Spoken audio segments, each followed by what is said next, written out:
সাংবাদিক বন্ধুসকল, আজি মই আপোনালোকক আমন্ত্ৰণ কৰি আনিছো কেৱল সামগুৰি বিধানসভা সমষ্টিৰ জিলা পৰিষদ, আঞ্চলিক পঞ্চায়ত আৰু সামগ্ৰিকভাৱে পঞ্চায়তৰ নিৰ্বাচনত সামগুৰি বিধানসভা সমষ্টিৰ ভোটদাতা ৰাইজে কংগ্ৰেছৰ প্ৰতি যি সমৰ্থন আগবঢ়ালে তাৰ বাবে আপোনালোকৰ যোগেদি ভোট দিয়া ভোট নিদিয়া সকলোকে ইয়াৰ লগত প্ৰত্যক্ষ পৰোক্ষভাৱে লাগি থকা সকলোকে মই ধন্যবাদ কৃতজ্ঞতা জনাবৰ কাৰণে আজি আপোনালোকৰ সহায় লৈছো আৰু আপোনালোকক আমন্ত্ৰণ কৰি আনিছো। এই পৰিপ্ৰেক্ষিতত আপোনালোকে সোধা প্ৰশ্ন উত্তৰ মই দিম, কিন্তু সামগ্ৰিকভাৱে আমাৰ যিটো কংগ্ৰেছৰ প্ৰদেশ কংগ্ৰেছে গোটেই কথাখিনি আপোনালোকক ব্যক্ত কৰিব। তথাপিও আপোনালোকৰ কোনো কথা মই এৰাই নাযাওঁ, আপোনালোকে মোক সোধা প্ৰতিটো কথা মই উত্তৰ দিম।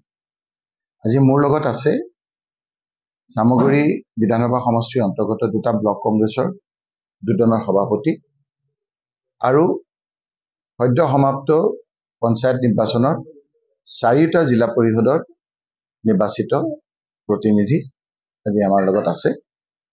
মই আপোনালোকক জনাব পাই সুখী হৈছো যে 4টা জিলা পৰিষদ, বিশেষকৈ ভকতগাঁও, গৰাজান, শিঙিমাৰী, বাজিয়াগাঁও বৃহৎ ব্যৱধানত আমাৰ কংগ্ৰেছৰ প্ৰাৰ্থীসকল বিজয়ী হৈছে। অকল যে জিলা পৰিষদেই নহয়, আঞ্চলিক পঞ্চায়তৰ ক্ষেত্ৰতো প্ৰায় 80%তকৈ বেছি দুটা ব্লকৰ আমাৰ কংগ্ৰেছৰ প্ৰাৰ্থীসকলক আঞ্চলিক পঞ্চায়তত বিজয়ী কৰিছে। আৰু এইবাৰ জানে যে হিমন্ত বিশ্ব শৰ্মা ডাঙৰীয়াই নতুন আইন কৰি ৱাৰ্ডৰ ক্ষেত্ৰত ইণ্ডিপেণ্ডেণ্ট আপোনাৰ প্ৰাৰ্থী দিছে, যাতে পিছত টানাজোৰা কৰিব পাৰে। মই এইটোকে ক'ব বিচাৰিছো যে আমাৰ এইটো সমষ্টিত, বাকী সুধিলে মই ক'ম, হাত চিম্বলত য'ত য'ত আছে তাত মানুহে বেলেগ চিম্বলৰ মানুহক ভোট দিয়া নাই, আৰু সেইটোৱে বোধহয় হিমন্ত বিশ্ব শৰ্মা ডাঙৰীয়া আগতীয়াকৈ উমান পাইছিল, যিহেতু তেওঁ চৰকাৰত আছে। আৰু সেইকাৰণে এটা ঠেলা হেঁচা কৰিবৰ কাৰণে যেতিয়ালৈকে তেওঁলোকে কোনো ধৰণৰ ভাষা অন্য নকৰে, মই ক'ব খোজা নাই, টনাজোৰা যাতে কৰিব পাৰে তাৰ কাৰণে নিজৰ চিম্বলটো মই আগতে কৈ আহিছো যে নিজৰ চিম্বলটো আমাৰ ৱাৰ্ডত দিয়া নাই।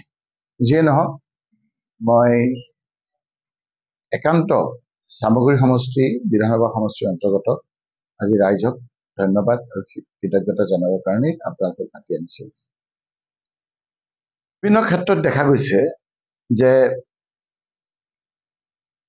নিৰ্বাচনৰ পাছত বিজেপি দলে, বিশেষকৈ মুখ্যমন্ত্ৰী ডাঙৰীয়াই আজি দেখিছো যে নিয়মীয়া বাৰ্তা আমাৰ জনপ্ৰিয় কাকতত কৈছে যে বিধানসভাত বেছি ভাল হ'ব। মই তেখেতক কেৱল মনত পেলাই দিবলৈ বিচাৰিছো, তৰুণ গগৈ ডাঙৰীয়া যেতিয়া মুখ্যমন্ত্ৰী আছিল, এই ৰকিবুল হুছেইনো যেতিয়া মন্ত্ৰী আছিল, সেই সময়ৰ পঞ্চায়ত নিৰ্বাচন প্ৰায় 26,000 ৱাৰ্ড আছিল। এই 26,000 ৱাৰ্ডৰ প্ৰায় 21,000ত কংগ্ৰেছ পাৰ্টীসকল জিকিছিল। 2,200 প্ৰায় 9টা পঞ্চায়ত আছিল, তাত 90% কংগ্ৰেছৰ প্ৰাৰ্থী জিকিছিল। 219টা জিলা পৰিষদ আছিল, প্ৰায় 90% কংগ্ৰেছ প্ৰাৰ্থীসকল জিকিছিল। কিন্তু তাৰ 6 মাহৰ পিছত হোৱা নিৰ্বাচনত কংগ্ৰেছ ধৰাশায়ী হৈ গ'ল, ৰাইজে কংগ্ৰেছক সমৰ্থন নকৰিলে। গতিকে পাৰ্টি ইন পাৱাৰ, ক্ষমতাত থকা অৱস্থাত এখন চৰকাৰৰ প্ৰতি পঞ্চায়ত নিৰ্বাচনত সমৰ্থন পোৱাটো অকল ইয়াতো নহয়, সমগ্ৰ ভাৰতবৰ্ষতে এনেধৰণৰ এটা দেখা যায় যে এইটো কিন্তু বিধানসভাত ৰিফ্লেক্ট নহয়। গতিকে যিটো তেওঁ এটা আভুৱা দিব বিচাৰিছে যে অমুকৰ আপোনাৰ প্ৰাধান্য কমি গৈছে, জনপ্ৰিয়তাটো কমি গৈছে, মোৰ কথা কোৱা নাই বেলেগৰ, বা বিজেপি একদম ৯৫টা চিট পাব, এই নিৰ্বাচনে সেইটোৰ প্ৰভাৱ আগতো পৰা নাই, কংগ্ৰেছৰ দিনতো পৰা নাই, আৰু এতিয়াও আপোনাৰ নপৰে, কাৰণ গোটেই ইছ্যু বেলেগ হ'ব। এতিয়া আমাৰ বিভিন্ন ধৰণৰ ইছ্যু হৈছে। তেতিয়া এটাই আমাৰ ডাঙৰ ইছ্যু হ'ব মোৰ মতে, যে হিমন্ত বিশ্ব শৰ্মা ইছ্যু। হিমন্ত বিশ্ব শৰ্মাক অসমত লাগে বা নালাগে, সেই ইছ্যুটোতে মই ভাবিছোঁ যে আমি বিজয়ী হ'ম। গতিকে এই নিৰ্বাচনে সেই নিৰ্বাচনটো ৰিফ্লেক্ট নকৰে, এৰাই চলিব বিচাৰিছে, আৰু তেওঁ কৈছে যে ব্যক্তিগত আক্ৰমণ নকৰোঁ। সেইটোৱে ৰাইজে, তেওঁ ভাবিছে যে মোৰতো সোমোৱাই থৈছোঁ মই বালিত, মোৰ গাটো দেখা নাই। উট চৰাই, আপোনালোকক আগতো কওঁ মই, মৰুভূমিত এটা এবিধ চৰাই আছে, উট চৰাই। উট চৰাই যেতিয়া দেখে যে চিকাৰী একদম আহি গ'ল, তেওঁক আৰু পলাবলৈ ৰাস্তা নাই, তেতিয়া মূৰটো বালিত সোমোৱাই দিয়ে। বালিত সোমাই পেলাই দেখে যে গাটো দেখা নাই, চিকাৰী ওচৰৰ পৰা চিকাৰ কৰি লৈ গুচি যায়।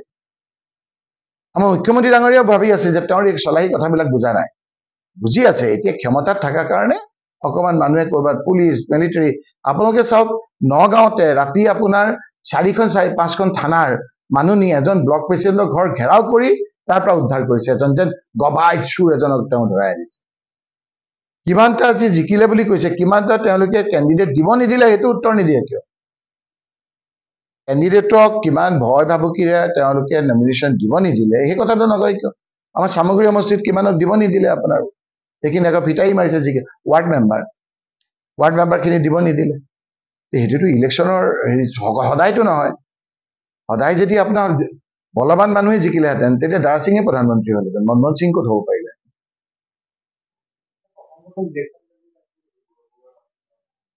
এইটো ৰাইজে উত্তৰ দিব, ৰাইজে তেওঁৱে উত্তৰ দিছে। তেওঁ বুজি পোৱা নাই নেকি আমি কি ইমান আৰু অবুজ বুলি ভাবেনে? যোৱাকালিলৈকে যিটো সুস্থাৰ আছিল, আজি লগে লগে তেওঁ একেবাৰে কৈছে যে সেইটো কোনো ধৰণৰ ইছ্যুৱেই নহয়, ব্যক্তিগত আক্ৰমণ। সেই পৰহিলৈকে ব্যক্তিগত নাছিল, ৰাজহুৱা আছিল, আজি ব্যক্তিগত হ'ল। সোধক, যি সোধে।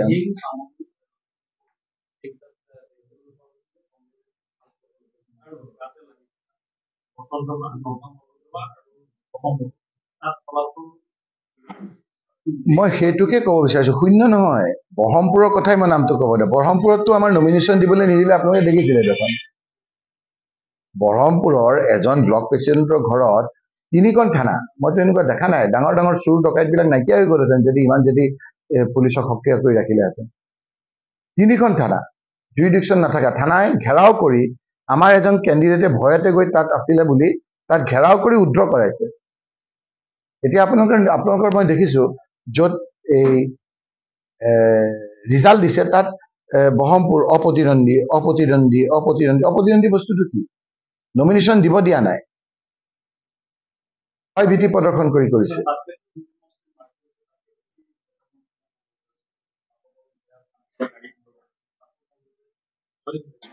নমিনেশ্যন দিছে, মই বুজাব পাৰো, নমিনেশ্যন দিবলৈ নিদিলে প্ৰতিদ্বন্দ্বীৰা ক'ত আহিব?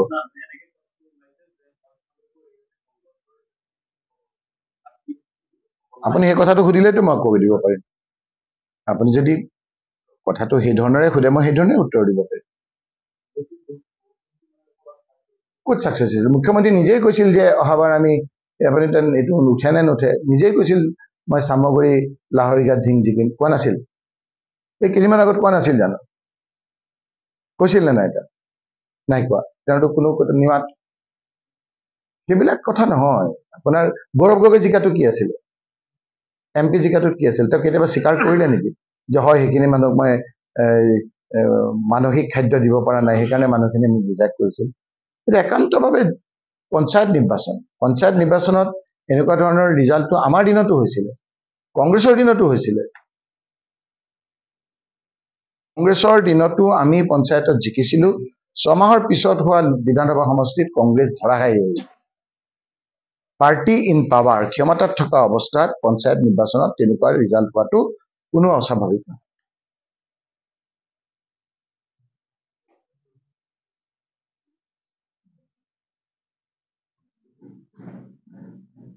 কথা মই দেখিছো বিভিন্ন মাধ্যমত যে ধুবুৰী এনেকুৱা ধৰণৰ এটা কথা লিখিছে যে AIUDF আকৌ চৰ্চালৈ আহিছে আপোনালোকক এনালাইচিছ কৰি দেখাব বিচাৰিছো যে ধুবুৰী লোকসভা সমষ্টিত 11টা বিধানসভা সমষ্টি ধুবুৰী জিলাত 5টা বিধানসভা সমষ্টিত নতুন যিটো সিস্টেম 5টা বিধানসভা সমষ্টিত যোৱাবাৰ যেতিয়া কংগ্ৰেছ পাৰ্টি হিচাপে ৰকিবুল হুছেইনে প্ৰায় 10 লাখতকৈ বেছি ব্যৱধানত জিকিছিল তেতিয়া তাত থকা গুলুকগঞ্জ সমষ্টিটোত প্ৰায় 28,000 ভোটৰ ব্যৱধানত আমি হাৰিছিলো 11টা বিধানসভা সমষ্টিৰ ভিতৰত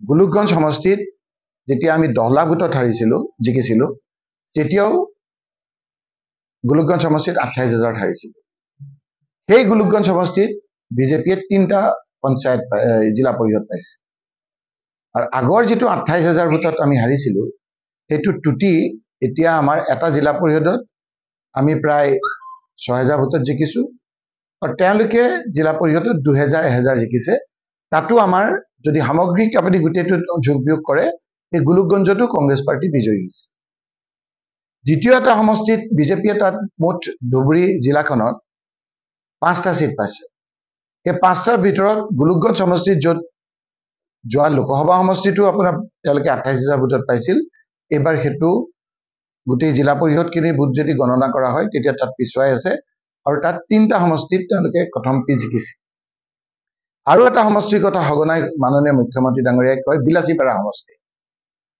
এই বিলাসীপাৰা সমষ্টিত দুটা সমষ্টিত তেওঁলোকে জিকিছে বিজেপি আৰু দুটা আমাৰ কংগ্ৰেছ জিকিছে আৰু দুটা বুথ যদি চাই তাত কংগ্ৰেছ বহু ভোটত বিজয়ী হৈছে গতিকে বাহিৰত যেটো কৈছে যে বিজেপি উত্থান হৈছে বিজেপিৰ যোৱাবাৰো 10 লাখ ভোটত আমি জিকাৰ সময়টো গুলুকগঞ্জ সমষ্টিটো ভোট পাইছিলে বিলাসীপাৰা সমষ্টিটো ভোট পাইছিলে আৰু তাৰে 3টা যোগ 2টা 5টা হৈছে AIDF তাত পাইছে 3টা ধুবুৰী জিলাখনৰ কথা কৈ আছে AIDF ধুবুৰী বিধানসভা সমষ্টিত তেওঁলোকৰ বিধায়ক আছে সেই বিধায়ক থকা সমষ্টিত এটা পাইছে কংগ্ৰেছে 3টা পাইছে তে যোৱাবাৰটো আপোনাৰ একেবাৰেটো তেওঁলোকে ভোট নোপোৱাকে থকা নাই জনে আপোনাৰ এইবিলাক অলপ পলিটিক্যাল এনালাইসিস কৰে তেওঁলোকে এতিয়া বুজি পাব কাৰণ এনেকুৱা ধৰণৰ আবহাৱা কৰি দিছে যে ধুবুৰী জিলাখনত উত্থান হৈছে ধুবুৰী বিধানসভা সমষ্টিত এটা পাইছে UDF আপোনালোকৰ তাত ডাটা আছে 3টা কংগ্ৰেছে পাইছে আৰু অৱশ্যে এটা ঠিক বিৰসিং জুৰুৱাত তেওঁলোকে 2টা পাইছে UDF এগিটা হৈ 3টা হৈছে কংগ্ৰেছে পাইছে 10টা কোট আপোনাৰ এই কথাবিলাক হৈছে আমাৰ গোৱালপাৰা জিলাখনত সামগ্ৰিকভাৱে 4টা বিধানসভা সমষ্টি 4জন আমাৰ MLA আছে কিন্তু মাত্ৰ 2টা সমষ্টিহে ধুবুৰী লোকসভা সমষ্টিৰ অন্তৰ্গত এই 2টা সমষ্টিত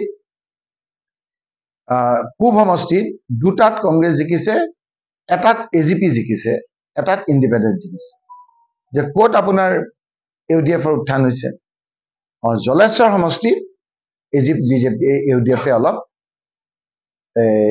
সিট পাইছে তাত 2টা সিট তেওঁলোকে পাইছে গতিকে যেটো এটা আভোৱা দেখাই দিছে সেই কথাটো সত্য নহয় অসমৰ ক্ষেত্ৰত যেটো একেবাৰে ধুলিয়াত হৈ গল বুলি কৈছে হেতু সত্য নহয় ধুবুৰীটো মই আপোনালোকক দেখালোৱে যে ধুবুৰীটো নহয় আৰু সামগ্ৰী ক্ষেত্ৰত আপোনালোকে দেখিছে যে ৰাইজে ইমান ভালকে ভোট দিছে যোৱাবাৰো মই কৈছো যে যোৱাবাৰ উপনিৰ্বাচনত এতিয়া আপোনাৰ কথাটো মই কোন চেণ্টাৰত ৰেগিং হৈছে কোন কেনেকৈ কৰিছে কোন 4জন MLA গপলে কৰিছে সকলো তথ্য পাতি দিছিলো আৰু ফটো সৈতে এইবাৰো যত আপোনাৰ ৰেগিং হৈছে যত আমি ৰিটাৰ্ণ অভিযোগ আমাৰ বুটৰ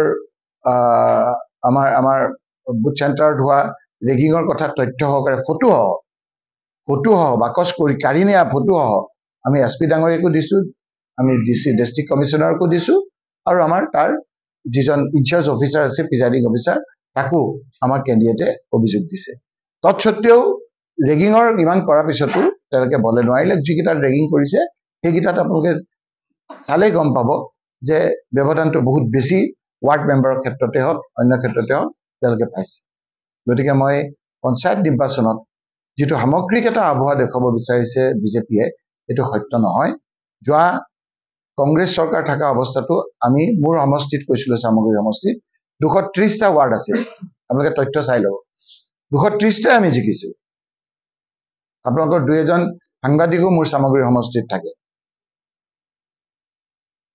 13টা পঞ্চায়ত আছিল 13টা পঞ্চায়তে আমি জিকিছিলোঁ 30টা ৱাৰ্ড আছিল 230টাই জিকিছিল 13টা আঞ্চলিক পঞ্চায়ত আছিল 13টা আঞ্চলিক পঞ্চায়তে আমি জিকিছিল কিন্তু বিধানসভাত তাৰ ব্যৱধানটো আমাৰ কমি আহিছিল গতিকে আমি হয় যে আমি সেইবাৰো পঞ্চায়ত নিৰ্বাচনত জিকাৰ পিছত আমাৰ চৰকাৰ নাহিল গতিকে তেওঁলোকৰ যিটো কৈ আছে সেইটো সত্য নহয় এই কথাখিনি মুখ্যমন্ত্ৰী ডাঙৰীয়া ভালকে বুজিছে আৰু যিখিনি অলপ ৰাজনৈতিকভাৱে সচেতন সেই লোকসকলে বুজি পাইছে নহলে ব্যক্তিগতভাৱে আমাৰ লিডাৰসকলক এনেকে নকয় ইলেকশ্যনৰ পিছদিনা এতিয়া তেওঁৰ শুভবুদ্ধি উদয় হৈছে আজি দেখিছো যে ব্যক্তিগত ইমান কৰিব নাপায় তাৰমানে ইলেকশ্যনটো হৈ গ'ল মানুহে এই কথাবিলাক বুজি পাইছে সময়ত তাৰ উজনি অসমৰ ক্ষেত্ৰতে মই কৈছো যে উজনি অসমত আমি যিমানবিলাক তৰুণ গগৈ ডাঙৰীয়া মুখ্যমন্ত্ৰী থকা অৱস্থাত আমাৰ চৰকাৰ থকা অৱস্থাত আমি যিমান জিকিছিলোঁ আপোনালোকে তথ্য চাওক মইতো ক'লো যে 219টাত আমি কিমান জিকিছিলোঁ 95% উজনিত গোটেইখিনি আমাৰ জয় জয় ময় আছিল